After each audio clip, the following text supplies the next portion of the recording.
Hello అండి. మనం చెప్పుకోబోయే కథ పేరు బుద్ధిమంతుడు. ఈ కథని రచించిన వారు హేమంత గారు.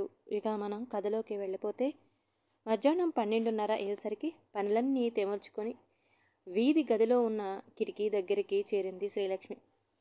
కిటికీకి వారగా కుర్చీ వేసుకుని అందులో కూర్చుని అంతకుముందు రోజు లైబ్రరీ నుంచి తెచ్చుకున్న నవల చేత్తో పట్టుకుంది.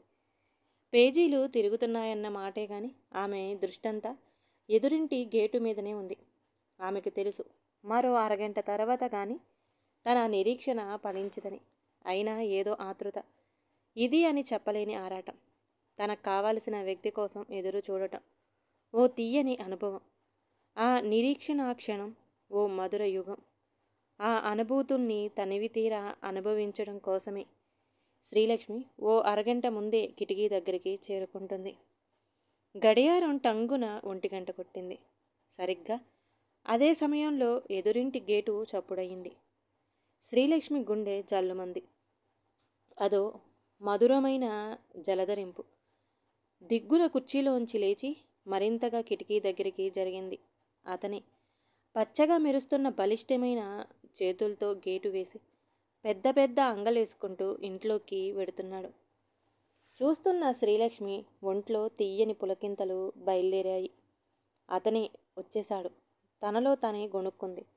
అలా అనుకుంటుంటే ఎందుకో ఆమె బుగ్గల్లో వెచ్చటి ఆవిర్లు పుట్టాయి. ఎదురింటి మించి చూపులు మళ్లించి గోడ గడియారం వైపు చూసింది. 1:05. మరో 10 నిమిషాల్లో అతను మళ్ళీ బయటకొస్తాడు. అప్పుడు మరి కొంచెం సేపు అతని దర్శన భాగ్యం కలుగుతుంది తనకి, పరవశంగా అనుకుంది. అలా అనుకుంటుంటే ఎందుకో అప్రయత్నంగా ఆమె కళ్ళు అరమెరుపులయ్యాయి. అలా ఎంతసేపు గడిచిందో ఆమెకి తెలియదు. అమ్మా, వెళ్ళొస్తాను, తలుపేసుకో. ఎదురింటి వాకిట్లో అతని కేక. ఉరుముల రాపిడిలా ఉన్న ఆ గంభీర స్వరం సూటిగా దూసుకొచ్చి మన్మథ బాణంలా మారి శ్రీలక్ష్మి హృదయంలో వాడిగా దిగబడింది. ఎంత చక్కటి స్వరం! మగాడి గొంతంటే అలా ఉండాలి మనసులోనే అనుకుంది. ఆలోచనలో నుంచి బయటపడి అటు చూసింది. వీధి తలుపు దగ్గరగా వేసి అతను వస్తున్నాడు.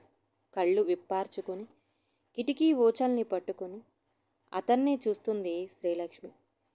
అతను గేటు దగ్గరికి రావడం కోసం వేస్తున్న ఒక్కో అడుగు ఆమె హృదయంలో మృదంగ నాదంలా మారుమోగుతుంది. అతన్ని గమనించే హడావుడిలో ఆమె రెప్పలార్పడం ఎప్పుడో మర్చిపోయింది. విశాలంగా విచ్చుకున్న కళ్ళు నిశ్చలంగా ఉన్న ఆమె నల్లని కనుపాపలు మాత్రం అతని నొక్కులు జుట్టు మీదకి, అక్కడి నుంచి సూటిగా ఉన్న అతని ముక్కు మీదకి, అక్కడి నుంచి మోటుగా కనిపిస్తున్న అతని పెదవుల మీదకి, మీసాల మీదకి అటూ ఇటూ అస్థిమితంగా కదులుతున్నాయి. దృష్టిని ఒకచోట నిలపడం ఆమె తరం కావటం లేదు. అతను గేటు తీసుకొని బయటకొచ్చి తిరిగి గేటు వేసేశాడు. 1 నిమిషం రోడ్డుకి ఇరువైపులా దృష్టి సారించాడు. తర్వాత అతని చూపులు శ్రీలక్ష్మి వైపు తిరిగాయి. ఒక్క క్షణం ఇద్దరి కళ్ళు కలుసుకున్నాయి. మరోసారి ఆమె హృదయం మధురంగా జలధరించింది. ఆ అందగాడి చూపుల్లో చూపులు కలపలేక చటుక్కున గోడచాటుకి తప్పుకుంది. చూస్తున్న అతను గాఢంగా నిట్టూర్చి చకచక ముందుకు కదిలాడు. అతను అక్కడి నుంచి కదిలాడని తెలిసి అప్పుడు మళ్ళీ కిటికీ దగ్గరకొచ్చింది శ్రీలక్ష్మి. వడివడిగా నడుస్తున్న అతని భారీ విగ్రహాన్ని కనుమరుగయ్యే వరకు అలా చూస్తూనే ఉంది. అతను సందు మలుపు తిరిగి పూర్తిగా అదృశ్యమయ్యాడు. శ్రీలక్ష్మి మనసు కలుక్కుమంది. గాఢంగా నిట్టూర్చి కిటికీని వదిలి యువతలకొచ్చి మంచం మీద వాలిపోయింది. ఏమిటో అతన్ని చూడకుండా తను ఒక్కరోజు కూడా ఉండలేడు మనసులోనే అనుకుంది. అసలు శ్రీలక్ష్మికి ఆ ఎదురింటి బుద్ధిమంతుడి మీద ఆసక్తి చాలా విచిత్రంగా ఏర్పడింది. ఆమె ఇంటర్ పూర్తి చేసి ఖాళీగా ఉన్న రోజులవి. అప్పుడే ఓ రోజు ఎదురింటి కుర్రాడు డిగ్రీ 1st క్లాసులో పాస్ అయ్యాడట, బుద్ధిమంతుడు అని తల్లి తండ్రితో చెబుతుండగా ఇందామే. ఆ రోజే ఆ బుద్ధిమంతుడు ఆమె దృష్టిలో పడ్డాడు. ఆ సాయంత్రం పనిగట్టుకుని మరీ అతన్ని చూసింది. ఆ తర్వాత మరో రోజు ఎదురింటి కుర్రాడికి చదువు ఇలా పూర్తయిందో లేదో అలా ఉద్యోగం వచ్చేసింది. ఎలాగైనా కుర్రాడు బుద్ధిమంతుడు, అది కూడా ఆమె తల్లి అన్నదే. ఆ మాటలు కూడా శ్రీలక్ష్మి మదిలో చాలా కాలం ఉండిపోయాయి. ఇంకొకసారి ఎదురింటి కుర్రాడు 1వ తారీఖు రాగానే జీతమంతా తెచ్చి తల్లి చేతిలో పోస్తాడట. బుద్ధిమంతుడు. ఆ పిల్లాడికి కాబోయే పెళ్ళం ఎవరో కానీ అదృష్టవంతురాలు అంది. అదిగో ఆ క్షణం నుంచి ఆ బుద్ధిమంతుడు శ్రీలక్ష్మి మదిలో అలాంటి సెటిల్ అయిపోయాడు. అప్పటినుంచి అతన్ని ఉదయం సాయంత్రం గమనించడం ఆమె దినచర్యలో తప్పనిసరయింది. రోజులాగే ఆ రోజు కూడా తన చూపుల కార్యక్రమాన్ని యథాప్రకారం ముగించింది. కానీ ఎప్పుడూ లేనిది ఆ రోజు మాత్రం ఆమెలో తెలియని అసంతృప్తి ప్రజ్వలింది. ఆ అసంతృప్తిలోని ఆమెలో చెప్పలేని అనుమానాలు, సందేహాలు, ప్రశ్నలు ఒక్కటేమిటి ఎన్నెన్నో చెలరేగాయి. ఇలా ఎన్నాళ్ళు తనని తనే ప్రశ్నించుకుంది. ఏమో ఎన్నాళ్ళో, మహా అయితే సాగినన్నాళ్ళు. మనసు జవాబిచ్చింది. తర్వాత మళ్ళీ ప్రశ్న. అయితే నీకైనా పెళ్ళవుతుంది, లేకపోతే అతనికైనా అయిపోతుంది. అప్పుడు ఈ చూపుల ప్రవాహానికి తెరపడుతుంది. అంతరాత్మ సమాధానం చెప్పింది. ఆ జవాబు శ్రీలక్ష్మికి రుచించలేదు. అతనికో నాకో పెళ్ళవడం కాదు, అతన్ని నేను పెళ్లి చేసుకుంటే ప్రశ్నించింది. ఎలా చేసుకుంటావు? అంతరాత్మ ఎదురు ప్రశ్న అది. ప్రేమించి సమాధానం చెప్పుకోవడానికి శ్రీలక్ష్మి తడుముకోలేదు. అతను నిన్ను ప్రేమించొద్దు, అడిగితే కాదనడు. ఏమిటంత నమ్మకం? అతను చాలా బుద్ధిమంతుడు. సరే ప్రయత్నించు. మనసు సలహా ఇచ్చేసి మౌనం ముసుగేసుకుంది. శ్రీలక్ష్మి ఆలోచనలో పడింది. అవును, ఇన్నాళ్ళు తనని గమనించిన దాన్ని బట్టి, అప్పుడప్పుడు ఇంట్లో వాళ్ళు మాట్లాడుకునే మాటలను బట్టి అతను బుద్ధిమంతుడే. ఒక్కసారి కదిపి చూస్తే ఏమిటి, కదపాలి. ఖచ్చితంగా తన పరిస్థితికి జాలిపడైనా తనని చేపడతాడు. అప్పుడు తన తల్లిదండ్రులకి ఓ సమస్య తగ్గుతుంది. లక్షలకి లక్షలు కట్నంగా ఇచ్చి అప్పుల్లో మునిగిపోయే ఆపద తప్పుతుంది. పోనీ కట్నం ఇవ్వాల్సి వచ్చినా తమ స్తోమతికి తగ్గట్టు తామిచ్చింది పుచ్చుకుంటాడు తప్ప ఇంత కావాలి అని రొక్కించడు. రంగురంగుల ఊహలు ఉక్కిరిబిక్కిరి చేస్తుంటే ఆ కళ్ళల్లో ఎదురింటి బుద్ధిమంతుడు రాకుమారుడిగా మారి గుర్రం మీద ఆకాశంలోంచి దిగొచ్చాడు. అతనితో కలిసి విహారయాత్ర చేస్తూ హుషారుగా సాయంత్రం పనిలో పడింది శ్రీలక్ష్మి. తను తీసుకున్న నిర్ణయం దివ్యంగా ఉంది. కానీ అసలు అతనితో మాట కలిపేదెలా? అదే అసలు సమస్య. మళ్ళీ ఆలోచించటం ప్రారంభించింది. ఉదయం వాకిట్లో నీళ్లు చల్లి ముగ్గులేసేది తనే. అప్పుడు అతన్ని పలకరిస్తే అనుకుంది. పలకరిస్తే బాగానే ఉంటుంది, కానీ ఉదయం 9 అయితేనే కానీ అతను వీధి మొహం చూడడు. అదైనా ఆఫీసుకు వెళ్ళడం కోసం వస్తాడు. చాలా హడావుడి ఆదరాబాదరాగా ఉంటాడు. పోనీ మధ్యాహ్నం అయితే మిట్ట మధ్యాహ్నం అతను తీరిగ్గా సావకాశంగా వచ్చి వెడతాడు. కానీ ఆ సమయంలో తనకి వీధి వాకిట్లో పనేముంటుంది? కేవలం అతన్ని పలకరించడం కోసమే తనక్కడ నిలబడాలి. అలా అయితే బాగానే ఉంటుంది. కానీ ఇంట్లో వాళ్ళెవరైనా చూస్తే, అమ్మో ఇంకేమైనా ఉందా? లాభం లేదు. ఇక మిగిలింది సాయంత్రం.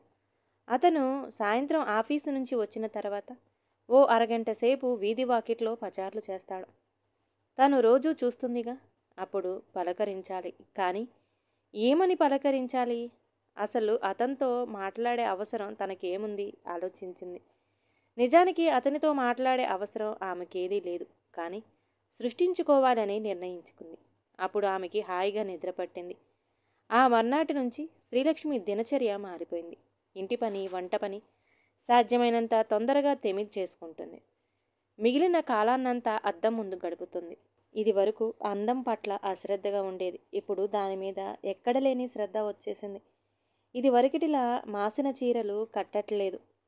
రోజు 2 పూటలా స్నానం చేస్తుంది, జడేసుకుంటుంది. అంతేకాదు, వాకిలి కూడా ఉదయం సాయంత్రం 2 సార్లు తుడిచి నీళ్లు చల్లి ముగ్గులేస్తుంది. ఆమె చేదస్తానికి తల్లి 2-3 సార్లు విసుక్కుంది, కోపగించుకుంది కూడా. అయినా శ్రీలక్ష్మి దినచర్యలో మార్పేమీ రాలేదు. ప్రస్తుతం పక్కింటి ఫ్రెండ్ని, వెనకింటి ఫ్రెండ్ని అడిగి 4 రకాల పువ్వుల మొక్కల్ని సేకరించింది. వాటిని వీధి వాకిట్లో గోడవారగా అందంగా నాటింది. ఇప్పుడు వీధిలో ఎక్కువసేపు కాలక్షేపం చేయడానికి ఆ మొక్కలే ఉపకరిస్తున్నాయి. ఆ విధంగా ఒక్క నెల రోజుల్లో తన ప్రయత్నాలకి ఏ అడ్డంకు లేకుండా మార్గం సుగమం చేసుకుంది శ్రీలక్ష్మి. రోజు ఆమె అలా వీధిలో తచ్చాడటం ఎదురింటి అబ్బాయి కూడా గమనించాడు. ఇద్దరి వ్యక్తుల్లో ఒకరు మాత్రమే రెండో వాళ్ళని గమనించటం పరిశీలనగానే మిగిలిపోతుంది. ఇద్దరూ ఒకరినొకరు గమనించుకుంటే అప్పుడది పరిచయంగా మారుతుంది. ప్రస్తుతం జరిగింది అది. ఓ రోజు వీధిలో తిరుగుతున్న శ్రీలక్ష్మిని చూసి ఎదురింటి కుర్రాడు పలకరింపుగా నవ్వాడు. అది చూసి ఆమె గుండె జల్లుమంది. మర్నాడు అతని కంటే ముందే తను నవ్వింది. అతను బుదిరిచ్చాడు. ఈసారి ఆమె శరీరం పులకరించింది. ఆ మర్నాడు ఇద్దరూ ఒకరిని చూసుకొని మరొకరు పోటీపడి మరీ నవ్వులతో పలకరించుకున్నారు. దాంతో పరిచయం బలపడింది. మరి కొంచెం ముందుకు జరిగింది. వారం రోజుల మాటలు, చూపుల ప్రహాసనం అనంతరం మొదట తనే చొరవ తీసుకుంది శ్రీలక్ష్మి. పూల మొక్కల యోగక్షేమాలు చూస్తూ అలా అలా గోడ దగ్గరికి చేరుకుంది. అతను ఆమెకి అందుబాటులో గోడ దగ్గరికి వచ్చాడు. అతనితో మాట్లాడాలి. ఏదో ఒకటి మాట్లాడేయాలి. పరిచయానికి నాంది వేయాలి. మనసు ఆమెని తొందర పెట్టసాగింది. తెలియని సిగ్గుతో గుండె దడదడలాడుతుంది.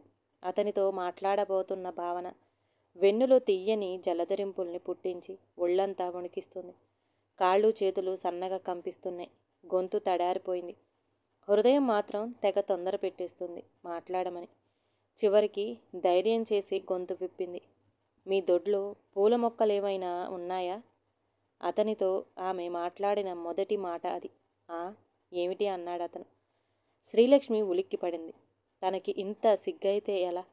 మరి అంత వినిపించనట్టుగా మాట్లాడాలా? తనని తానే తిట్టుకుంది. ఈసారి అదే మాటని మరి కాస్త గట్టిగా రిపీట్ చేసింది. ఆ, ఉన్నాయి. ఏం, మీకు కావాలా? అడిగాడతను. కావాలన్నట్టు తలూపింది. అయితే మా ఇంటికి రండి, మీకు కావలసిన మొక్కలు తీసుకుందురు గాని అన్నాడు. శ్రీలక్ష్మి తల తిప్పి ఇంట్లోకి చూసింది. తల్లి లోపలెక్కడో ఉంది. తండ్రి, అన్న, తమ్ముడు ఎవరు ఇంట్లో లేరు. మెల్లగా వీధి గేటు తీసుకొని యువతలకొచ్చింది. చకచకా రోడ్డు దాటి అతని ఇంటికి చేరుకుంది. గేటు తీసుకొని అడుగులు లోపల పెడుతుంటే ఎందుకో ఆమె శరీరం సన్నగా కంపించిపోయింది. ఎందుకైనా మంచిదని ముందుగా ఆ గేట్లో కుడికాలు మోపింది. లోపలికి అడుగు పెడుతున్న ఆమెకి నవ్వుతూ ఎదురొచ్చాడతను. ఆమెని తమ పెరట్లోకి తీసుకెళ్లాడు. అక్కడ చాలా మొక్కలు ఉన్నాయి. వాటిల్లో నుంచి ఓ చామంతి అంటు తీసుకుని యువతలకొచ్చింది. మాటల మధ్య అతను తన పేరు, ఉద్యోగం చేస్తున్న కంపెనీ పేరు, తన జీతం అన్నీ చెప్పాడు. ఒళ్ళంతా చెవులు చేసుకొని అతని ప్రతి మాట శ్రద్ధగా వింది. తల్లిని పిలిచి శ్రీలక్ష్మిని ఆవిడికి పరిచయం చేశాడు. ఎదురింటి అమ్మాయి అనేసరికి ఆమె వైపు సదాభిప్రాయంగా చూసిందావిడ. తన మీద పడ్డ ఆవిడ తొలిచూపు ప్రసన్నంగా ఉండటంతో శ్రీలక్ష్మికి ఆనందం కలిగింది. కాసేపు ఆవిడతో కబుర్లు చెప్పి వాళ్ళ దగ్గర సెలవు తీసుకుని యువతల పడింది. ఆమె ఆ ఇంటి గేటు తీసుకొని రావడం తల్లి చూసింది. శ్రీలక్ష్మి గుండె గుబేలమంది. తల్లి ఏమంటుందో ఏమిటో అనుకుంటూ భయం భయంగానే గుమ్మంలో అడుగుపెట్టింది. కానీ దగ్గరకొచ్చిన కూతుర్ని ఆవిడ ఏమీ అనలేదు. ఇది చాలా మామూలు విషయమే అన్నట్లుగా ఓసారి ఆమె వైపు చూసి లోపలికి వెళ్ళిపోయింది. తల్లి తనని ఏమీ అనకపోవడంతో హాయిగా నిట్టూర్చింది శ్రీలక్ష్మి. రోజులు కాలగర్భంలో కలిసిపోతున్నాయి. ఎదురింటి కుర్రాడితో శ్రీలక్ష్మి పరిచయం చిక్కబడింది. ఇప్పుడు ఇద్దరు గంటల తరబడి మాట్లాడుకుంటున్నారు. ఏ విషయమైనా ఓపెన్గా మాట్లాడగల చనువు అతని దగ్గర ఆమెకి లభించింది. సరిగ్గా అప్పుడే ఓ మంచి ముహూర్తం చూసుకొని తన మనసులోని విషయం బయటపెట్టింది శ్రీలక్ష్మి. మొదట ఆమె ప్రతిపాదనకి అతను ఆశ్చర్యపోయి తర్వాత ఆలోచనలో పడ్డాడు. ఆ తర్వాత సరేనన్నాడు. అటుపైన ఇద్దరి మధ్యన ఉన్న పరిచయం కాస్త ప్రేమగా మారింది. రోజులు నెలలుగా మారాయి. శ్రీలక్ష్మి ప్రేమ విషయం ఓ రోజు బయటపడింది. అది తెలిసి మొట్టమొదట కంగారు పడింది ఎదురింటి కుర్రాడి తల్లి. ఆ మర్నాడే కొడుకును తీసుకుని ఎక్కడికో ప్రయాణమైందావిడ. తిరిగి వాళ్ళు సాయంత్రానికి వచ్చారు. ఉదయం నుంచి అతన్ని చూడకపోవడంతో శ్రీలక్ష్మి మనసు విలవిల్లాడిపోయింది. సాయంత్రం అతను రాగానే అతి కష్టం మీద అతన్ని కలుసుకోగలిగింది. ఏమిటి, ఉదయం ఎక్కడికి వెళ్ళారు? ఆతృతగా అడిగింది. పెళ్లి చూపులకి, టక్కున చెప్పాడతను. నెత్తిన బాంబు పడ్డట్టుగా అదిరిపడింది ఆమె. పై పెళ్లి చూపులుకా? అక్షరం అక్షరం కూడబలుక్కుంటూ అడిగింది. అవును. నిశ్చితార్థం కూడా అయిపోయింది. ఎవరో కాదు, ఆ అమ్మాయి మా మామయ్య కూతురే. ఇది చిన్నప్పటి నుంచి అనుకుంటున్న సంబంధమే, గబగబా చెప్పేశాడు. మరి ఇదివరకే ఓ సంబంధం సిద్ధంగా ఉన్నప్పుడు నాతో ఎందుకు చెప్పలేదు? దుఃఖాన్ని అదిమి పెట్టుకుంటూ అడిగింది. నిజానికి ఈ సంబంధం నాకు ఇష్టం లేదు. కానీ మా వాళ్ళ ఆశలన్నీ నా మీదే. వాళ్ళని ఎదిరించి బాధపెట్టి వాళ్ళ దృష్టిలో చెడ్డవాడిగా నిలబడటం నాకు ఇష్టం లేదు. అందుకే కాదనలేకపోయాను నెమ్మదిగా అన్నాడు. వింటున్న శ్రీలక్ష్మికి కాళ్ళ కింద భూమి కదులుతున్నట్టు అనిపించింది. ఆమెలో ఆవేశం కట్టలు తెంచుకుంది ఆ క్షణంలో. తల్లిదండ్రుల దృష్టిలో మంచిగా ఉండటం కోసం మనసిచ్చిన తనని నట్టేట ముంచడానికి సైతం వెనుదీయని అతన్ని నిందించాలో, తనని తాను నిందించుకోవాలో ఆమెకి అర్థం కాలేదు.